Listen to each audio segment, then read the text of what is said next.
4 achats à bannir de ta vie. Donc dans cette vidéo, je vais te présenter 4 types d'achats qui selon moi sont vraiment complètement inutiles, ne vont vraiment pas rendre ta vie meilleure et ne vont vraiment pas investir, utiliser ton argent intelligemment. Et je pense que si tu regardes mes vidéos, c'est que tu as envie de progresser, de faire évoluer ta vie, d'aller vers l'avant et non pas de rester au point, parce que quand on parle de la rat race, donc les gens qui travaillent toute l'année pour de l'argent et argent qu'ils utilisent dans des choses inutiles, eh bien la moitié du truc c'est d'utiliser son argent dans des choses inutiles. Alors tu vas pas forcément, si tu veux sortir de la rat race dès le début, pouvoir arrêter de travailler parce que c'est compliqué, mais en tout cas la première étape je pense c'est d'arrêter de dépenser son argent dans des choses inutiles, de l'investir intelligemment et afin de progresser. Mais bon, c'est un autre sujet. Donc la première chose ça va être au niveau des marques. Alors quand on parle de marque, on peut parler de marques de vêtements, de marques de high-tech, de marques de voitures. C'est-à-dire que tu as des objets qui sont très bien, qui sont fonctionnels, qui marchent parfaitement. Tu vas rajouter une marque, donc il va y avoir un petit logo, il va y avoir un nom différent, il va y avoir des couleurs différentes et le prix va passer parfois d'un prix qui est de 1 on va dire à 4, c'est-à-dire qu'il va quadrupler. Donc on peut prendre l'exemple avec les téléphones normaux. Moi tu vois j'ai un Huawei qui m'a coûté moins de 300 €, qui m'a coûté dans les 200 € et j'aurais pu prendre un iPhone qui m'aurait coûté 1000 €. Tu peux prendre une voiture donc qui est, bon c'est quand même une marque, mais tu peux prendre une Renault qui est à, je sais pas, moins de 10 000 € et tu peux prendre une Mercedes qui est à 50 000 €. Tu peux prendre un t-shirt blanc tout simple H&M qui coûte 5 € et tu peux prendre un t-shirt blanc avec un petit logo Supreme qui va te coûter 500 €. Donc voilà, c'est pour dire que les marques, ça fait exploser des prix mais de manière exponentielle, de manière complètement dingue, juste pour une image de marque. Et moi je pense que la première chose à faire c'est de séparer son ego des marques, de pas se dire j'ai de la valeur parce que je possède des produits de certaines marques. Ça c'est que du marketing, c'est que se faire un petit peu niquer par le marketing, et il faut que ton ego soit lié uniquement à ta personne et pas aux influences des marques, et du coup que tu puisses te permettre d'acheter aucun truc de marque, donc un téléphone pas de marque, des habits qui sont pas de marque, une voiture qui n'est pas de marque, sans se sentir comme une merde parce que ça n'a rien à voir. Et après si tu es vraiment passionné, je sais qu'il y en a qui sont passionnés d'Apple, qui sont passionnés de vêtements ou quoi, si c'est vraiment ta passion et ton but dans la vie c'est d'être le meilleur, d'avoir les meilleures marques de vêtements ou de voitures ou je sais pas quoi, après si ça te passionne et que ça te rend heureux, fais comme tu veux. Moi je te donne juste mon point de vue. Le deuxième point ça va être au niveau des services. Ce que j'appelle les services, c'est les choses de divertissement. Donc ça peut être d'aller au restaurant, ça peut être d'aller en boîte de nuit, ça peut être d'aller au cinéma. Le cinéma c'est un bon exemple parce que par exemple le cinéma, tu vas payer, maintenant ça a augmenté, ça doit être peut-être 12 € pour aller voir un film, alors qu'en payant 12 € par mois, tu peux avoir un nombre presque illimité de films, tu peux avoir des milliers de films, donc par exemple avec Netflix. C'est-à-dire que si tu veux te divertir tous les soirs pendant 2 heures et aller voir un film, si tu vas au cinéma tous les soirs regarder un film, tu vas payer environ 300 € par mois, bon même si personne va au cinéma tous les soirs, alors que tu peux payer 12 € par mois et avoir même plus de films, mais sur Netflix. Donc il faut vraiment raisonner à ce niveau-là, se dire est-ce que c'est vraiment rentable d'aller au cinéma en 2019, en 2020, est-ce qu'il n'y a pas mieux à faire? Même si je ne conseille pas forcément d'aller sur Netflix, c'est pas forcément la chose la plus utile, mais pourquoi pas, faut bien se divertir de temps en temps. Pareil pour les restos, tu peux payer de la bouffe 25 € alors que tu peux l'acheter aussi toi-même dans un restaurant et payer 3 €. Enfin, je sais pas, c'est comme faire des crêpes. Si tu vas à une crêperie, tu vas facilement payer 3 €, 5 € la crêpe, alors que chez toi, tu vas payer 2 € et tu vas pouvoir te faire 40 crêpes. Donc voilà, il y a vraiment des grosses différences de marge, de rentabilité à ce niveau. Il faut se poser les bonnes questions afin d'être rentable. Ensuite, le troisième point, ça va être au niveau de tout ce qui est gadget. Donc voilà, d'acheter des choses qui sont vraiment pour moi inutiles. On va prendre un exemple, c'est les écrans de télévision, les écrans plasma, les nouveaux écrans Retina, je sais pas quoi. Moi, la télé que j'ai chez moi, enfin l'écran que j'ai chez moi, c'est un écran qui doit dater des années, peut-être l'année 2010. Il est pas très grand, il n'a pas une qualité de ouf, mais ça me convient parfaitement et ça m'est jamais venu à l'idée de vouloir acheter un meilleur écran, quoi. Enfin, pour moi, tant que tu comprends le film, que tu vois bien les images et que c'est pas dégueulasse, il n'y a pas vraiment de problème. Mais pourtant, il y a des gens qui achètent le nouvel écran Sony Xperia, je sais pas quoi, Retina, et qui vont acheter des écrans à 1000, 1100 €. Ce qui est une somme complètement énorme, 1500 €, ça te fait littéralement un voyage à l'autre bout du monde. Donc voilà, faut arrêter avec ce genre de gadget. Personnellement, je trouve ça vraiment inutile. Donc voilà, après, j'aurais pu parler aussi de ceux qui achètent des ordi surpuissants. Alors ça, à la limite, ça a une petite utilité si t'es passionné de jeux vidéo, que tu veux faire tourner des gros trucs, ou alors que tu travailles sur ton ordi, tout ça. Mais je pense que c'est un petit peu abusé. Au bout d'un moment, tu mets peut-être 700 € dans un ordi. Normalement, tu as un ordi qui peut à peu près tout faire, à part si tu es vraiment dans une catégorie spéciale. Et pareil, par exemple, si tu veux acheter une enceinte portable, il y en a qui achètent des enceintes. Il y avait des marques, j'avais vu une fois, qui étaient à 700 €, à 800 €. Enfin, alors que sans déconner, tu achètes un casque à peut-être moins de 100 € et ta musique tu l'as en bonne qualité, hein, à moins d'être le plus grand passionné de musique qui reconnaît à chaque décibel, à chaque vibration du son et tout. Moi j'ai une petite enceinte chez moi qui m'a coûté 100 €, elle fait parfaitement l'affaire et j'ai pas besoin d'une meilleure qualité, donc voilà. Après c'est un petit peu du luxe et il y a des gens qui ne sont absolument pas dans le luxe, qui ne gagnent pas énormément d'argent, qui vont essayer d'aller vers ces choses-là, donc d'acheter des belles enceintes, des beaux écrans, tout ça. Pour moi c'est absolument pas rentable. La quatrième chose dont je vais vouloir parler, alors ça englobe un petit peu tout le reste, tout ce dont j'ai pas parlé, c'est un petit peu tout ce qui est jeux vidéo, tout ce qui est décoration, tout ce qui est figurines. Ça pour moi c'est vraiment des choses qui sont inutiles. À la limite les jeux vidéo ça peut te divertir, mais tu peux te divertir de tellement de façons que tu n'es pas obligé de payer 70 € un jeu. Et ensuite pour ce qui est les figurines, la décoration, bah, ça va peut-être rendre joli ton appart. Mais bon, voilà, c'est vraiment un surplus. Enfin, c'est vraiment pour moi le dernier des problèmes d'avoir un appart qui est cosy, qui est joli avec des petites couleurs assorties, des petites figurines. Voilà, c'est vraiment pas l'essentiel.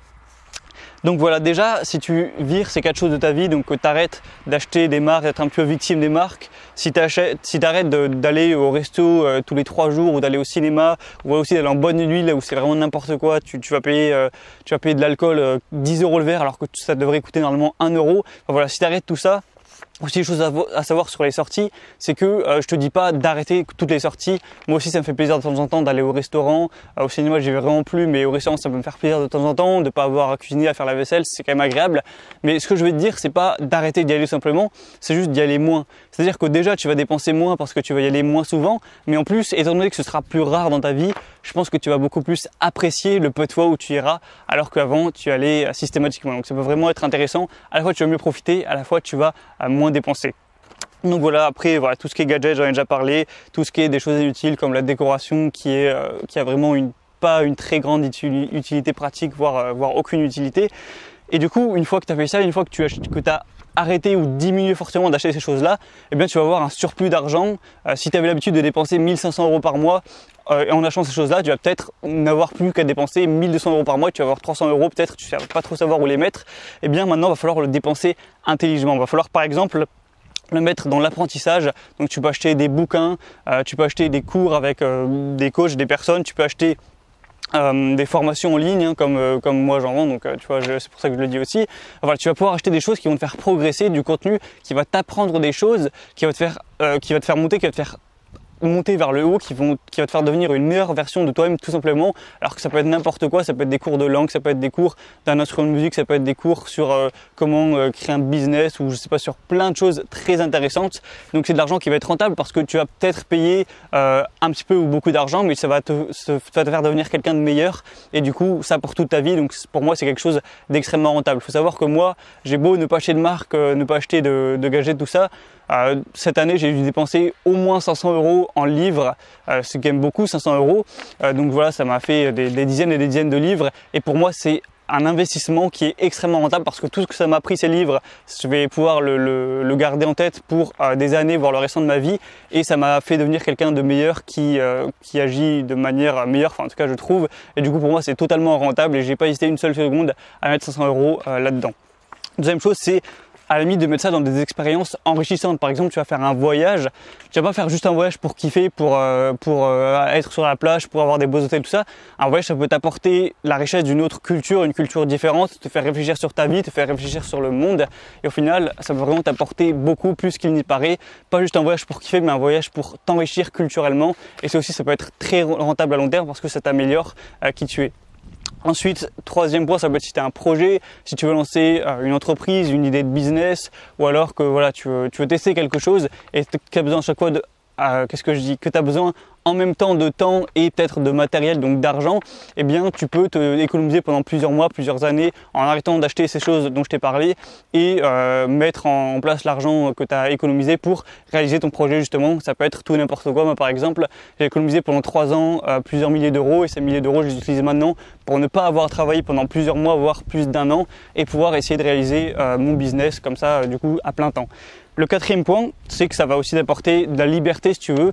Si tu as envie à un moment de ne pas avoir à travailler pendant 6 mois, eh bien, si tu as économisé pendant plusieurs années, tu dois pouvoir te le permettre avec l'argent que tu as économisé. Ça peut être aussi de la sécurité. Tu peux te dire, je garde 3000 € sur un compte et au moins s'il y a un cas de pépin avec ma voiture, avec une maladie, avec quelque chose, un problème dans mon appart ou quoi, tu vas pouvoir le financer sans problème et ça va t'apporter beaucoup de liberté d'esprit, beaucoup de tranquillité, ce qui peut être vraiment intéressant même au point de vue émotionnel. Et le cinquième point, c'est que tu peux aussi l'investir, tu peux essayer de te mettre à l'investissement. Alors moi, je connais pas trop là-dedans, mais tu peux investir dans les crypto-monnaies, dans la bourse, dans des boîtes. Enfin, tu peux investir dans des actions, dans plein de choses différentes. Moi, je connais pas trop, donc je vais pas trop en parler. Mais voilà, tu peux essayer de faire fructifier ton argent. Il y a plein de manières pour ça. Il y a plein de contenus sur Internet, j'imagine, sur le sujet. Et donc, voilà, une fois que tu auras arrêté de dépenser ton argent dans des choses inutiles et que tu l'utiliseras dans des choses que moi en tout cas je considère utiles, eh bien en toute logique ta vie devrait s'améliorer, tu vas devoir avoir plus de chances de réussir dans tes objectifs, tu vas peut-être aussi être plus heureux parce que faut savoir que acheter des t-shirts de marque, acheter des choses comme ça, comme je l'ai dit, inutiles, ça va pas te rendre heureux. Il n'y a aucune raison que ça te rende heureux. À la limite, tu vas être content une journée après avoir l'acquisition du bien, te dire ah c'est trop cool, j'ai mon nouveau t-shirt de marque, mais ça va pas rendre ta vie meilleure, ça va rien changer à ta vie en fait, ça va rien apporter concrètement à toi et à ta vie. Alors que les autres idées de dépenses que je t'ai données, ça va vraiment t'apporter quelque chose à toi et à ta vie et c'est vraiment censé rendre ta vie meilleure. Donc il y a clairement une différence à ce niveau-là, il faut juste voir un petit peu plus à long terme plutôt qu'à court terme et les résultats vont arriver. Et logiquement, tu devras être plus heureux. Enfin, je pense entre une personne qui devient meilleur intellectuellement, qui se met à faire du sport, qui investit, voilà, j'en ai pas parlé, mais tu peux aussi investir en payant une salle de sport, en payant de la nourriture saine, enfin voilà, qui investit là-dessus, qui investit dans des connaissances, qui essaie de réaliser ses projets, qui a plus de liberté, de sécurité, quoi que ce soit. Je pense qu'elle sera plus heureuse que les personnes qui est fauchée, mais qui a toute une ribambelle d'habits de marque, qui a une belle petite voiture et qui a toute la panoplie Apple ou des marques comme ça. J'espère que tu seras d'accord avec moi, sinon c'est pas grave, hein. Moi je te donne juste mon point de vue. Alors si ça t'intéresse le sujet de comment dépenser son argent, comment aussi économiser intelligemment de l'argent pour l'utiliser de manière plus intéressante comme j'en ai parlé dans cette vidéo, et que ça t'intéresse voilà, de tout ce qui est dépenses, économie d'argent, ça tombe bien parce que j'ai créé une formation cette semaine sur les économies, donc j'ai appelé cette formation économie intelligente, donc j'ai lancé lundi. Si tu as vu la vidéo, tu peux aller la voir, je mettrai le lien dans la description, où je te présente vraiment la formation, donc je te donne tout dedans. Tout ce que j'ai fait ces 3 dernières années pour économiser, les petites techniques que peu de gens connaissent sur comment dépenser moins ou après dépenser son argent, un petit peu la philosophie à avoir pour réussir à apprécier peu, à être un petit peu dans le minimaliste, tout ça. Enfin voilà, si tu veux plus d'infos sur cette formation, sache qu'elle est à moitié prix jusqu'à dimanche soir, donc si tu veux en profiter, profite-en maintenant. Tu pourras économiser littéralement 50 € sur ta commande, donc c'est quand même intéressant. Donc voilà, si tu regardes cette vidéo avant dimanche soir, que tu regardes cette vidéo alors qu'elle est sortie récemment, eh bien clique sur le lien dans la description, ça va t'amener sur la vidéo de présentation de la formation et t'en sauras plus sur cette formation tout simplement. Donc voilà, prends-y-toi avant dimanche soir parce qu'après tu pourras toujours la commander si tu veux, mais le prix aura doublé, donc c'est quand même un petit peu moins intéressant, surtout que dans cette vidéo on parle d'économie. Donc sur ce, c'était Gabriel, j'espère que ça t'aura fait plaisir, donc tu auras pu le voir, je tourne cette vidéo en extérieur, ça change d'habitude où je suis chez moi sur mon fauteuil. J'ai acheté un petit micro cravate, alors le son sera peut-être pas top, je m'y connais pas encore beaucoup sur ce micro, je viens de l'avoir, donc il faudra que je vois un petit peu au niveau des réglages, mais j'espère que ça t'aura fait plaisir que je change un petit peu de cadre comme ça. On se retrouve prochainement pour une nouvelle vidéo, je te dis ciao et à la prochaine.